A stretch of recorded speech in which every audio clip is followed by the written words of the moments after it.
같이 일어나셔서 우리 한 목소리로 우리 합독하겠습니다. 같이 합독합니다. 시작. 믿음으로 모든 세계가 하나님의 말씀으로 지어진 줄을 우리가 아나니 보이는 것은 나타난 것으로 말미암아 된 것이 아니니라. 믿음으로 아벨은 가인보다 더 나은 제사를 하나님께 드림으로 의로운 자라 하시는 증거를 얻었으니 하나님이 그 예물에 대하여 증언하심이라. 그가 죽었으나 그 믿음으로써 지금도 말하느니라. 믿음으로 에녹은 죽음을 보지 않고 옮겨졌으니 하나님이 그를 옮기심으로 다시 보이지 아니하였느니라. 그는 옮겨지기 전에 하나님을 기쁘시게 하는 자라 하는 증거를 받았느니라. 믿음이 없이는 하나님을 기쁘시게 하지 못하나니 하나님께 나아가는 자는 반드시 그가 계신 것과 또한 그가 자기를 찾는 자들에게 상 주시는 이심을 믿어야 할지니라. 아멘. 앉으시기 바랍니다. 여러분, 지난주에 우리는 히브리서 11장 1절 2절 말씀, 믿음은 바라는 것들의 실상이요 보이지 않는 것들의 증거니라 라는 말씀에 관해서 함께 우리가 생각을 해보았습니다. 여러분, 우리가 이 세상에서 믿음으로 승리할 수 있는 이유, 바로 믿음이 승리할 수 있는 이유는 바로 그러한 믿음 때문이다 라고 말씀을 드렸죠. 무슨 뜻이냐면 믿음 자체가 실상이다, 믿음 자체가 영적인 현실이다 라는 것을 깨달을 때만이 우리는 언제나 믿음으로 승리할 수 있는 것입니다. 그렇기 때문에 만일 내가 지금 무엇인가를 믿음으로 바라고 있었는데 그것이 지금 아직 이루어지지 않았다 하더라도 내가 갖고 있는 그 믿음을 실상, 현실로 받아들이는 사람은 세상이 감당할 수 없는 거예요. 그런 사람은 세상이 감당이 안 됩니다. 하지만 내가 믿음으로 바라는 것이 이루어진 것을 보고서야 비로소, 내 손에 들어온 것을 보고서야 비로소 안심하고 기뻐하고 하나님을 더 사랑한다, 찬양한다면 그러한 믿음은 너무나 쉽게 흔들리고 또 쉽게 좌절이 되고 무너질 수밖에 없습니다. 그러면 아마 이렇게 질문하시는 분들도 계실 겁니다. 목사님, 내가 믿음으로 원하는 것이 이루어지던 이루어지지 않던 그것과는 상관없이 믿음 자체가 실상이니 입 다물고 그저 만족해라 라고 말한다면 누가 그런 믿음을 원하겠습니까? 그거 꼭 말장난 아닙니까? 라는 그런 반문을 할 수도 있겠지요. 그런데 여러분, 그렇게 물어보는 질문 자체가 바로 내가 원하는 것은 반드시 받아야지만이 믿겠다라는 어떤 그런 자기 중심적인 생각이 있기 때문에 그렇습니다. 여러분, 우리가 신앙생활하면서 오해하는 것이 한 가지가 있습니다. 그것은 내가 믿음으로 기도하고 내가 믿음으로 바라는 것들은 다 이루어져야 한다라는 것입니다. 그런데 여러분, 정말 그랬다가는 이 세상은 혼란으로 가득 찰 것입니다. 하나님의 공의는 간데없이 사라지고 사람들의 탐욕만이 판을 칠 것입니다. 교회는 자기 욕심, 자기 바램을 이루려는 사람들로 아주 드글드글 거릴 것이고, 그리고 하나님은 내 소원을 이루어 주시는, 마치 그 아라비안 나이트의 신밧의 모험에서 나오는 그 바닷가에서 주운 호리병 안에 들어가 있는 그 정령, 그 수호신, 요즘 말로 말하면 내 사랑 지니와 같은 내 소원을 이루어주는 분으로 그렇게 하나님은 전락될 것입니다. 여러분, 예수님께서 겟세마네 동산에서 십자가에 잡히시던 전날 밤에 땀방울이 핏방울이 되도록 기도하신 그 장면을 여러분 잘 아시죠? 그때 여러분 기도를 어떻게 주님께서 마무리하십니까? 같이 읽어볼까요? 시작. 아버지여, 그러나 나의 원대로 마시옵고 아버지의 원대로 하옵소서. 예수님께서 이렇게 기도하시며 기도를 마무리하십니다. 아버지, 그러나 나의 원대로 마시옵고 아버지의 원대로 하옵소서. 예수님의 마음속에는 이 십자가의 고난이 잔이 옮겨졌으면 하는 그런 마음도 있었다라는 거죠. 그러나 우리 주님께서는 자신의 바람을 주장하지 않았다라는 거예요. 그것을 꼭 이루어 주옵소서 믿습니다. 이게 아니고 오히려 아버지의 뜻에 자신의 마음, 자신의 생각을 굴복시키셨습니다. 이게 바로 성경이 말씀하는 참다운 믿음인 거예요.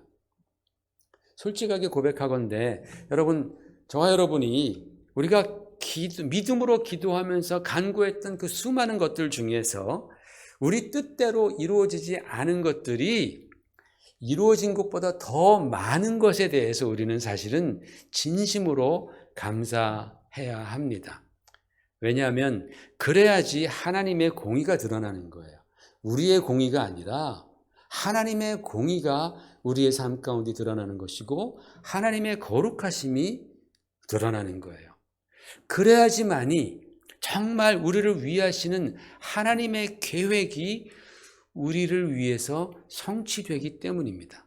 내가 원하는 대로 다 하나님께서 들어주시고 우리의 바람이 다 이루어진다면 그것은 내 계획이 성취되는 것이지 하나님의 나를 향하신 의로운 계획, 선하신 계획이 이루어지는 것이 절대로 아니기 때문에 그렇습니다. 그래서 여러분, 믿음은 바라는 것이 실상, 믿음 자체가 실상이다라는 그 사실이 우리에게 큰 능력이 되는 줄로 믿습니다. 자, 그러면 이제 이 세상을 이기는 믿음이 구체적으로 어떤 믿음인지 이 히브리서 11장 믿음장을 통해서 한번 우리가 살펴보겠습니다. 오늘 다 살펴볼 수는 없고 오늘은 처음 세 가지 믿음에 대해서 말씀을 같이 나눠보겠습니다. 여러분, 이 히브리서 11장의 구성을 보면은요, 제일 처음에 1절, 2절의 믿음의 정의에 대해서 나옵니다. 우리 지난주에 봤죠. 그리고 오늘 보는 이 믿음으로가 3회 나옵니다. 그런 다음에 하나님께서 기뻐하시는 믿음이 어떤 믿음인가에 대해서 설명을 하고요. 그리고 다시 믿음으로가 18번 쭉 나옵니다. 그래서 오늘 읽었던 것처럼 3절, 4절, 5절에 믿음으로 그렇게 나오고 트리플 믿음이죠.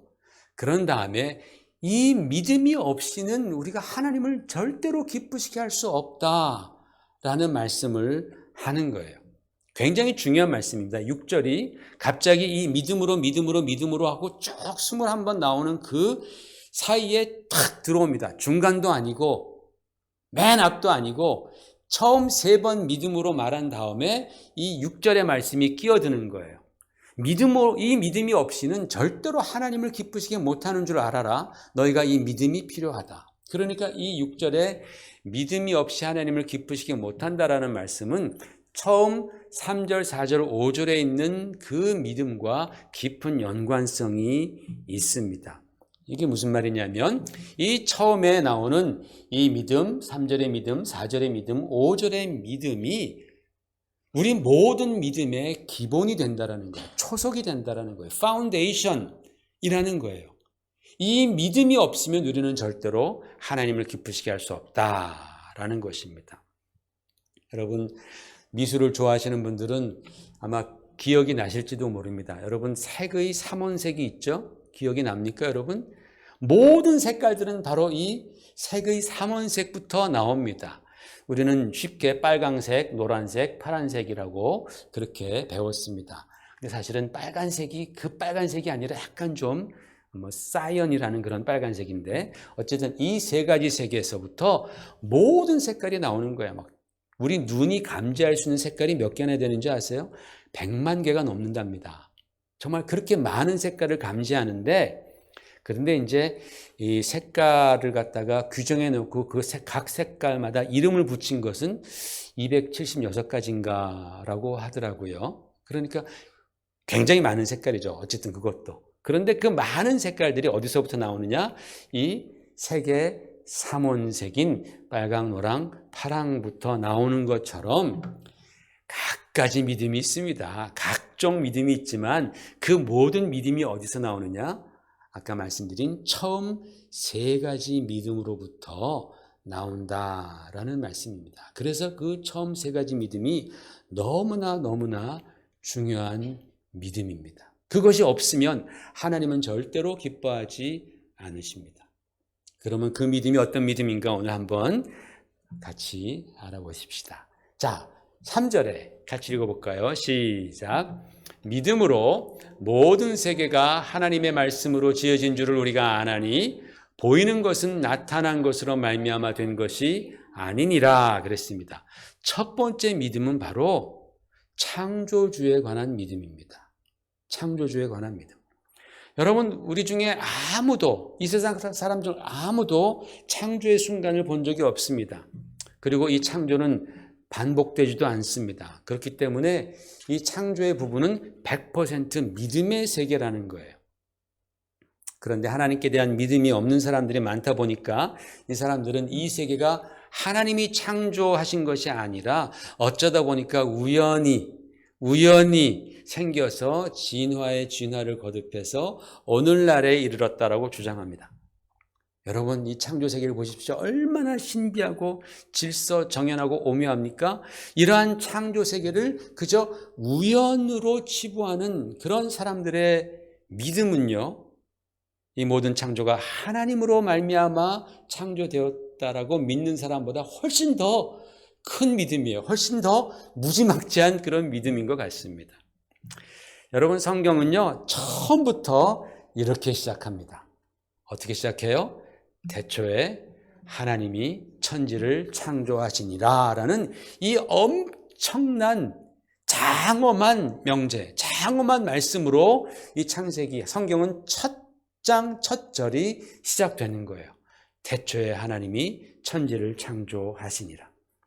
그렇기 때문에 여러분, 이 성경을 토대로 해서 신앙생활을 하려는 분들은 바로 이 창조주 하나님을 피해갈 수 있는 방법이 없어요.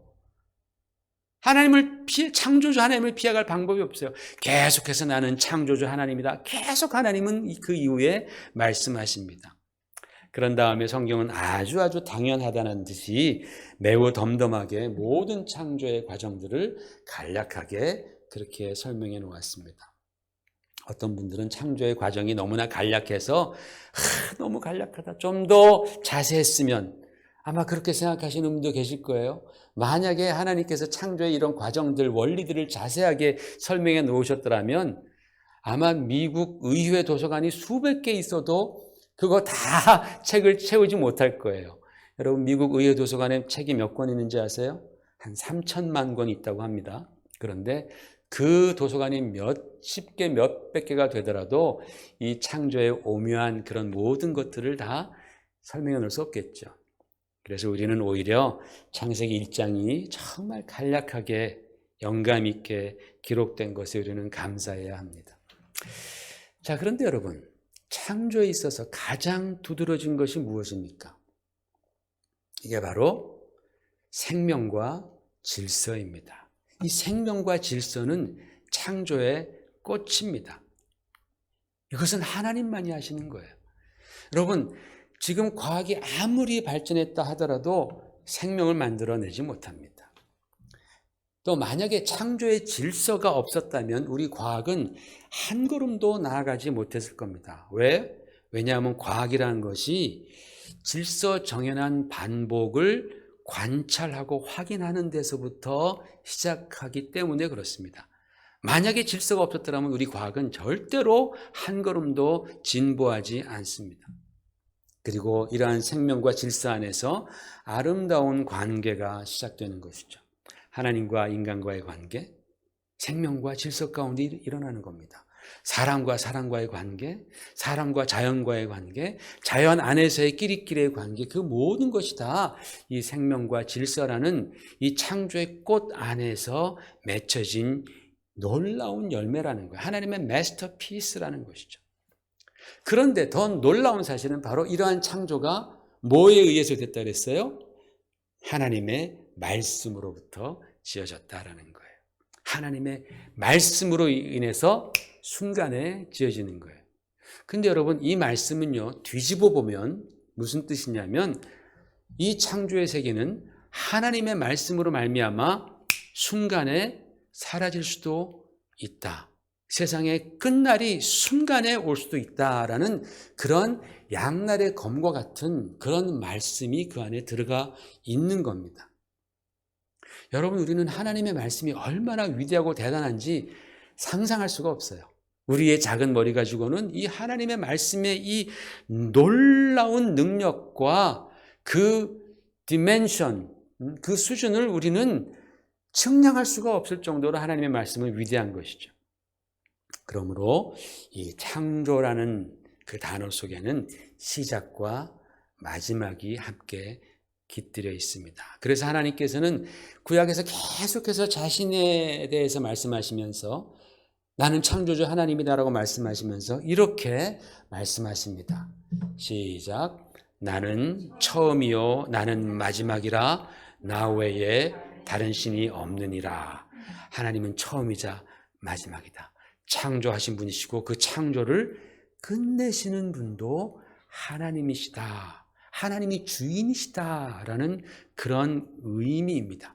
그분 외에는 아무도 다른 신이 없다라고 하나님 말씀하십니다. 그렇기 때문에 여러분 우리 성도들이 가져야 할 첫 번째 믿음 무슨 믿음이에요? 창조주 하나님께 대한 믿음입니다. 이게 믿어지면요 여러분 성경에 나타난 그 다음 모든 것들이 믿어져요. 줄줄줄 이해가 가요. 아멘 아멘 하면서 그 말씀들을 우리가 흡수할 수 있는 거예요. 왜냐하면 이 세상을 창조하신 하나님께서 못하실 게 어디 있겠어요. 그죠? 그래서 하나님께서는 창조주 하나님을 믿는 믿음 이것이 없이는 우리는 절대로 하나님을 기쁘시게 할 수 없다. 두 번째 믿음. 자, 같이 읽어보십시다. 4절 시작. 믿음으로 아벨은 가인보다 더 나은 제사를 하나님께 드림으로 의로운 자라 하시는 증거를 얻었으니 하나님이 그 예물에 대하여 증언하심이니라. 그가 죽었으나 그 믿음으로써 지금도 말하느니라. 아멘. 여러분, 이것이 우리가 두 번째로 가져야 할 믿음인데 그 내용을 한번 살펴보십시다. 여러분, 왜 하나님께서 아벨의 제사는 받으시고 가인의 제사는 받지 않으셨습니까? 오늘 말씀을 보니까 아벨은 가인보다 믿음으로 더 나은 제사를 드렸다라고 그렇게 말을 합니다. 얼마나 더 나은 제사를 드렸을까? 창세기를 살펴보면요, 가인도 1년 농사 열심히 지어서 그 땅의 소산을 잘 준비해서 제물로 삼아 여호와께 드렸고, 또 아벨도 열심히 목축해서 양의 새끼를 그 기름과 함께 하나님께 드렸습니다. 근데 하나님께서 가인의 제사는 안 받으시고 아벨의 제사를 받으신 이유가 혹시 하나님께서는 채식보다 육식을 더 좋아하셔서 그러셨습니까? 아니면 가인이 정성이 부족해서 그랬습니까? 여러분, 성경은 그런 말이 없습니다. 여러분, 목축도 힘들지만 농사도 쎄 빠지게 힘든 거 농사 아닙니까? 정말 가인도 힘들게 농사를 지었을 것입니다. 그러면 왜 하나님께서는 아벨의 제사를 받으셨는가? 그 이유가 오늘 말씀에 나와 있는 것 같습니다. 오늘 말씀에 그 단서, 실마리가 있습니다. 아벨은 가인보다 더 나은 제사를 하나님께 드려서 어떻게 됐다 그랬어요? 의로운 자가 되었다라고 말을 합니다. 의로운 자. 아벨은 자신이 드린 제사로 말미암아 의로워졌다고 했어요. 가인은 정성스럽게 제사는 드렸지만 의로워질 수가 없었습니다. 왜요?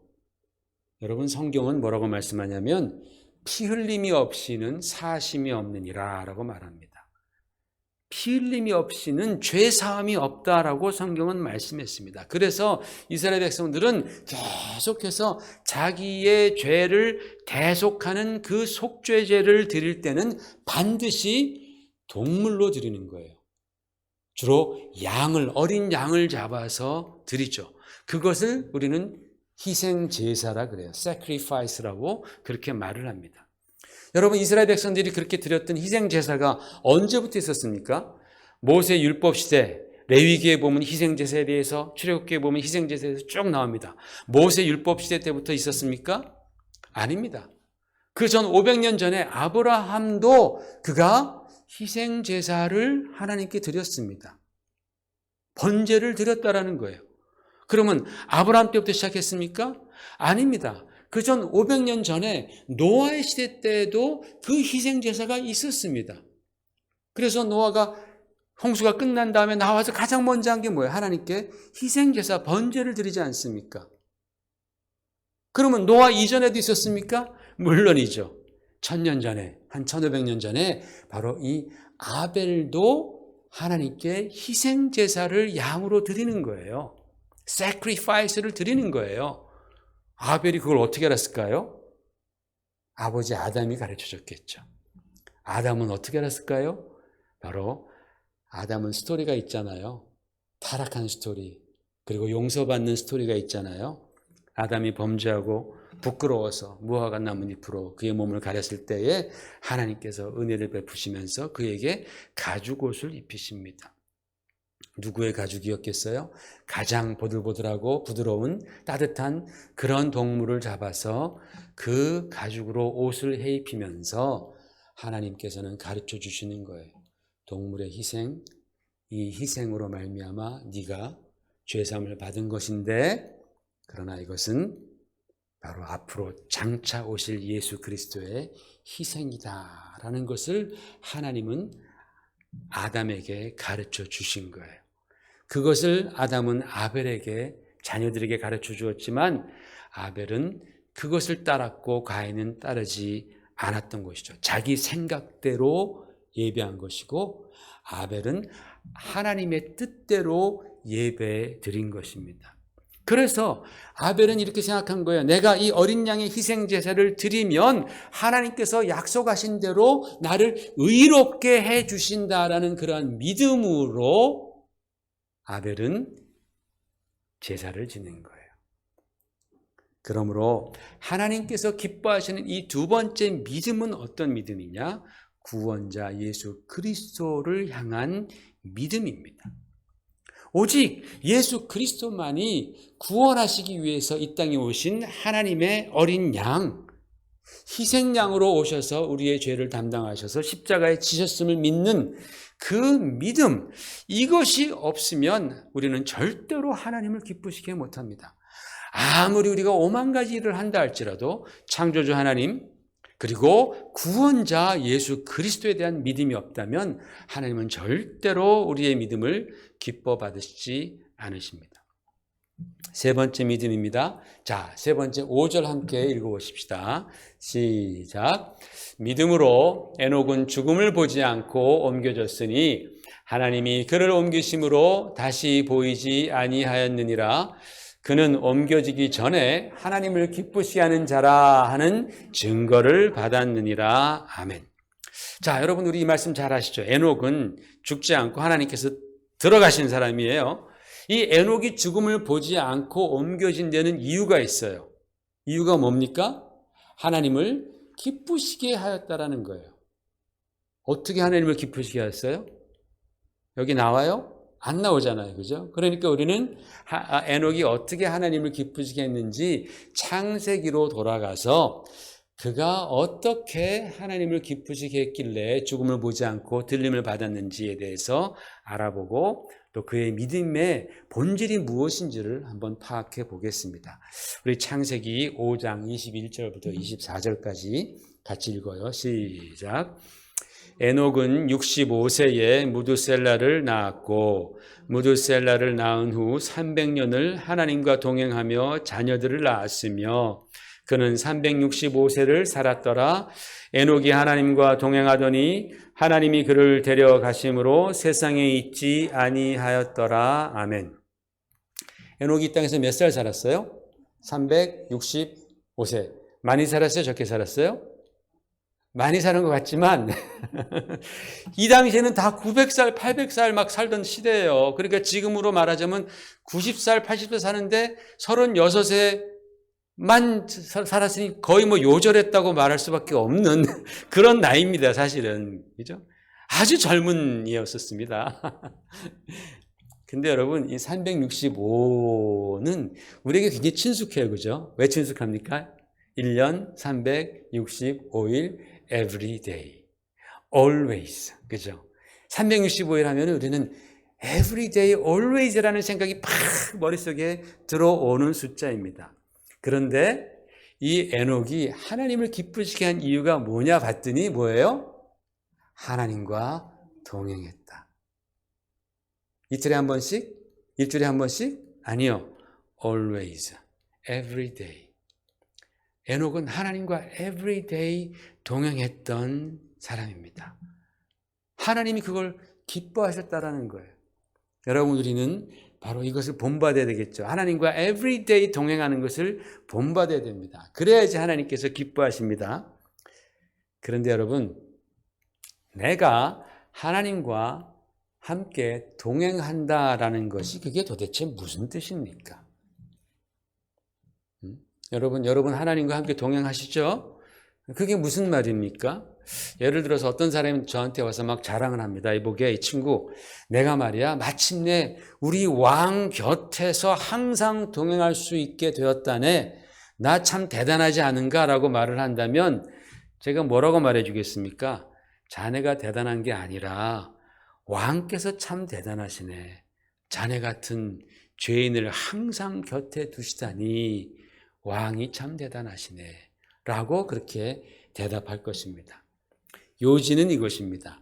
내가 하나님과 동행한다라는 것은 사실은 하나님께서 나와 함께 하신다라는 그런 뜻입니다. 하나님이 허락하지 아니하시면 우리 같은 죄인이 어떻게 하나님과 동행할 수 있겠습니까? 그러므로 에녹이 하나님과 평생 every day, always 동행했다라는 뜻은 하나님의 임재가 항상 그와 함께 하셨다라는 의미입니다. 여러분 기억나십니까? 예수님께서 승천하실 때 마지막으로 하신 말씀? 마지막으로 주님께서 하신 말씀 시작. 볼지어다 내가 세상 끝날까지 너희와 항상 함께 있으리라. 아멘이십니까 여러분? 아멘이죠.